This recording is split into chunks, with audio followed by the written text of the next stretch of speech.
Hello everyone, আজকে আমাদের বিবাহবার্ষিক উপলক্ষে আমার সহধর্মিণীর জন্য একটি গিফট নিয়ে এলাম।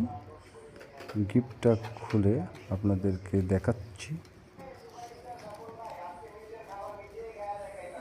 আজ 12 বছর পূর্ণ হলো আমাদের দুইজনের পথ চলা। তো সেই উপলক্ষে মনের মতন একটা পছন্দের শাড়ি নিয়ে আসলাম তার জন্য। 12 বছরকে সাক্ষী রেখে এই উপহারটা তাকে দিচ্ছি। উপহারটা পেয়ে সেও খুব খুশি এবং আবেগে কেঁদে দিল, আর আমার মনটাও খুব ভালো লাগলো।